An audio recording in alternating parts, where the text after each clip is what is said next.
அனைவருக்கும் வணக்கம். அதிகாரத்தை அடைய 48 விதிகள்ங்கிற புத்தகத்த நம்ம ரிவ்யூ பண்ணிட்டு இருக்கோம். இப்போ 14th சாப்டர். அதனோட ஹெட்டிங் பார்த்தீங்கன்னா, "நண்பனாக நடியுங்கள், ஒற்றராக வேலை செய்யுங்கள்" அப்படிங்கிறது.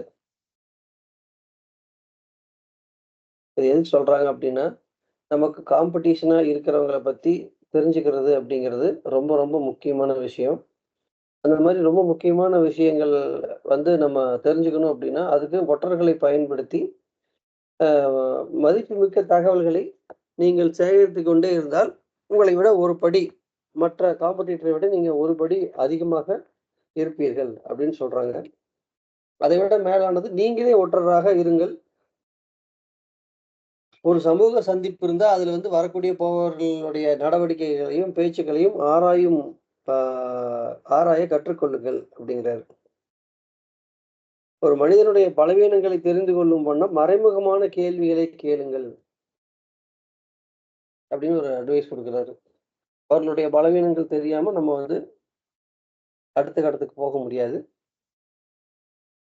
அதிகார உலகில் எதிர்கால நிகழ்ச்சிகளை கட்டுப்படுத்தும் ஒரு அளவீடே உங்கள் இலக்கு. மனிதர்கள் தங்கள் திட்டங்கள், மனக்கிளர்ச்சிகள், எண்ணங்கள் ஆகியவற்றை முழுமையாக உங்களிடம் சொல்ல மாட்டார்கள்.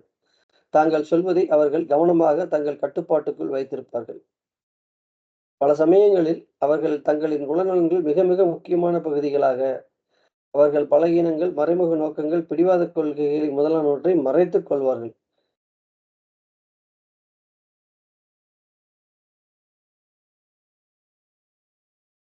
என்ன சொல்றாருன்னா, ஃபியூச்சர்ல நம்மளுடைய டே டு டேவ எதிர்கால நிகழ்ச்சிகளை கட்டுப்படுத்தும் ஒரு அளவீடே உங்கள் வளர்ச்சி. அதான் அதிகாரம் அப்படிங்கிறாரு. அத நம்ம தெரிஞ்சுக்கணும் அப்படின்னா, நம்ம காம்படிட்டர பத்தின அவங்களுடைய எதுக்கு அவங்க ரியாக்ட் பண்ணுவாங்க, அவங்களோட திங்கிங் பேட்டர்ன் என்னங்கிறதெல்லாம் நமக்கு தெரியணும். அவங்களுடைய பலவீனங்கள் தெரியணும்.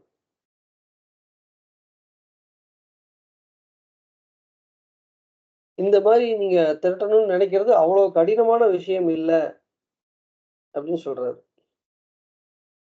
அதுக்கு என்ன சொல்றாரு அப்படின்னா, நட்பு அப்படிங்கிறது ஒரு மிகப்பெரிய ஒரு 6 சீட்டு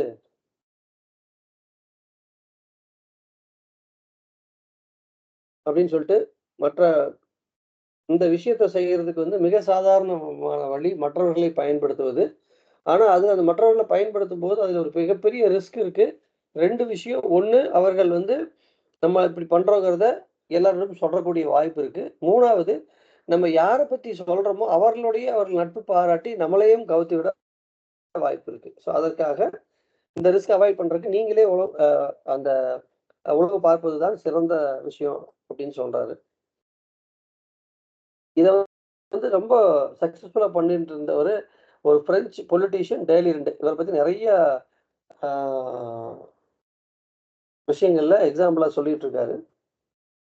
இவர் ஒருத்தரோட பேசிக்கிட்டு இருக்கும்போதே, அவங்களுடைய பற்றின ரகசியங்களை தந்திரமாக உருவிக் கொள்ளும் மாயத்திறமை அவர்ட்ட இருந்திருக்கு அப்படின்னு சொல்றாங்க. இருந்தாலுமே மிக மிக குறைவாகவே அனைவரிடம் பேசியிருக்கிறார். அவர் தன்னுடைய கருத்துக்களைப் பற்றி எப்பொழுதும் வெளியே பேசியதில்லை. மாறாக மற்றவர்கள் தங்கள் கருத்துக்களை வெளியிடச் செய்திருக்கிறார். ஸோ, நம்ம என்ன பண்ண போறோம் அப்படிங்கிறத சொல்லாம, பேசும்போது மற்றவர்களிடம் என்ன ஆ மனதில் வைத்திருக்கிறார்கள் என்று கேட்டு தெரிஞ்சு கொள்ளும் அளவுக்கு நம்ம ஒரு பேச்சு இருக்கணும் அப்படின்னு சொல்றாரு.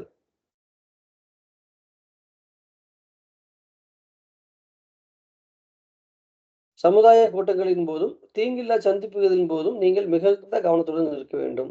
அந்த சமயங்களில் தான் மனிதர்கள் தங்கள் எச்சரிக்கை உணர்வுகளை குறைத்துக் கொள்கிறார்கள். தங்களது ரகசியங்களை நீங்கள் உருகி எடுத்துக்கொள்வதாக நண்பர்கள் சந்தேகப்படத் தொடங்கிவிட்டால், அவர்கள் உங்களை கண்டிப்பாக தவிர்ப்பார்கள். எனவே, நீங்கள் நட்பு முறையில் அரட்டை அடியுங்கள். தகவல் முத்துக்களை தேடுவது மிக வெளிப்படையாக இருக்கக்கூடாது. அப்படி நம்ம பண்ணும்போது, அவர்கள் நம்மள அவாய்ட் பண்ணுவாங்க அப்படின்னு சொல்றாரு. இதுக்கு ஒரு சின்ன எக்ஸாம்பிள் சொல்றாரு. நாணயமே மிகச்சிறந்த விஷயம்னு சொல்றாரு. கடைசியா சப்ஜெக்ட்க்கு வராரு. உளவு பார்ப்பதை விட உண்மையாக இருப்பது மிகச்சிறந்த ஒரு புத்திசாலித்தனமான விஷயம். ஒருத்தர் நாணயமா இருக்கும்போது, மற்றவர்கள் வந்து நம்பிக்கையை பெற்று ரகசியங்களை வெளிக்கொண்டு பேசுவார்கள் அப்படின்னு சொல்றார்.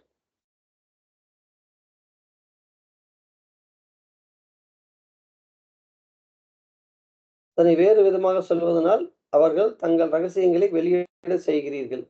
நான் செய்த தவறினை நானே ஒப்புக்கொள்கிறேன் என்று சொல்லும்போது, அவர்கள் தான் செய்த குற்றத்தை ஒற்றுக்கொள்வார்கள். இப்போ நாணயமா இருக்கக்கூடிய ஒருத்தர் வந்து வலிய வந்து தான் வந்து செய்த விஷயத்த தவறுன்னு சொல்லி ஒத்துக்கிட்டு மன்னிப்பு கேட்கும்போது, ஆப்போசிட்ல இருக்கிறவங்களும் அவங்களோட தவற ஒத்துக்கிட்டு மன்னிப்பு கேட்பாங்க அப்படின்னு சொல்றாரு.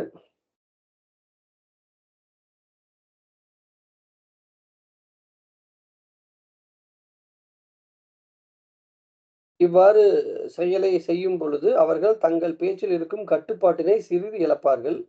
அவர்கள் மனக்கிளர்ச்சியில் கூறும் பதிலில் தங்களைப் பற்றிய எல்லா விதமான உண்மைகளையும் வெளியிடுவார்கள். பின்னர் அவற்றை நீங்கள் அவர்களுக்கு பயன்படுத்திக் கொள்ளலாம் அப்படின்னு சொல்றாரு. இதோட இந்த சாப்டர் முடிச்சுட்டு இதனுடைய எக்ஸாம்பிள்ஸ் சொல்றாரு. ஒருவர் பொய் சொல்கிறார் என்று நீங்கள் சந்தேகப்பட காரணம் இருந்தால், நீங்கள் அவர் சொல்லும் ஒவ்வொரு சொல்லையும் நம்புவது போல தோற்றமளியுங்கள். அவர் தனது உறுதியான கருத்துக்களில் மேலும் வலுவாக இருப்பார். முடிவில் அவர் தன்னைத்தானே காட்டிக் கொடுத்து விடுவார். ஒரு நபர் உங்களிடமிருந்து எதையோ மறைக்க முயற்சிக்கிறார் என்றும், அதில் கொஞ்சமே வென்றிருக்கிறார் என்றும் நீங்கள் கண்டுவிட்டால், அவர் சொல்வதை நம்பாதது போல நடியுங்கள். உங்கள் எதிர்ப்பு அவரை தூண்டிவிடும். அவர் தான் சேர்த்து வைத்திருக்கும் உண்மையை வெளியே விட்டுவிட்டு, உங்கள் நம்பாமையின் மேல் முழு சக்தியையும் பயன்படுத்தும். ஒருத்தர் பொய் சொல்றாரு அப்படின்னு தெரிஞ்சிருச்சு அப்படின்னா, அந்த சந்தேகம் இருக்கு அப்படின்னா, அவர முழுமையா நம்புறது போல நீங்க வந்து காட்சி குடுத்தாலே, அவர் ஒரு சிச்சுவேஷன்ல தன்னுடைய பொய்ய ஒத்துக்குவாரு அப்படிங்கிறாரு. ஏன்னா, அத வந்து நியாயப்படுத்துறதுக்கு ட்ரை பண்ணும்போது மாட்டிக்குவாங்க அப்படின்னு சொல்றாரு. இது எனக்கு நெறைய விஷயங்கள் எனக்கு ஞாபகத்த படுத்துது. அ இதுக்கு எனக்கு நெறையா எக்ஸ்பீரியன்ஸும் இருக்கு. இது ஒரு சக்சஸ்ஃபுல் ஃபார்முலா. பார்வை.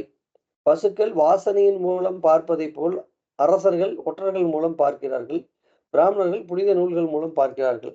பிற மனிதர்கள் சாதாரண கண்கள் போல் மூலம் பார்க்கிறார்கள் அப்படின்னு சொல்லி, இந்திய தத்துவ ஞானி 3ஆம் நூற்றாண்டுல வந்து ஒரு ஸ்டேட்மெண்ட் குடுத்திருக்காரு. அவர் பேர் கௌடல்யர். இத பத்தி நம்மலாம் சின்ன வயசுல ஸ்கூல்ல படிச்சிருக்கிறோம் இவர.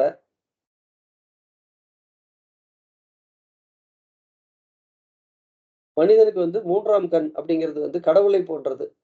நீங்கள் எங்கும் நிறைந்திருக்க உதவுகிறது. அதன் மூலம் நீங்கள் மற்றவர்களை விட அதிக தொலைவு பார்க்கிறீர்கள். அவர்கள் மனதுக்குள் மிக ஆழம் சென்று பார்க்க முடியும். உங்களைத் தவிர வேற எவரும் அந்த 3ஆம் கண்ணிலிருந்து தப்ப முடியாது. இது ஒரு எக்ஸாம்பிளா சொல்றாரு.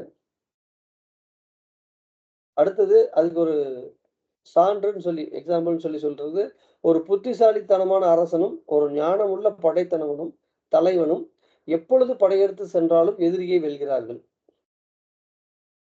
அவர்களது சாதனைகள் சாதாரண மனிதர்களின் சாதனைகளை மிஞ்சுகின்றன. ஏனென்றால், அவர்கள் எதிரிகளின் சூழ்நிலைகளை முன்கூட்டியே அறிந்து கொள்கிறார்கள்.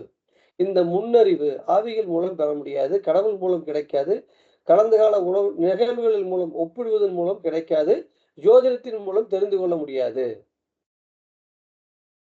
எதிரியின் சூழ்நிலையை அறிந்த மனிதர்களிடமிருந்தும், ஒற்றர்களிடமிருந்தும் அதை பெற முடியும். அப்படின்னு சொல்லி முடிக்கிறாரு. இது வந்து ஆர்ட் ஆஃப் வார் அப்படிங்கிற புக்ல இருந்து எடுத்துக்கிற ஒரு ஸ்டேட்மெண்ட். இதோட வந்து இந்த 14வது விதி முடியுது. இது நெறைய விஷயங்கள கனெக்ட் பண்ணுது. நண்பனாக நடியுங்கள், ஒற்றனாக வேலை செய்யுங்கள். நன்றி, வணக்கம்.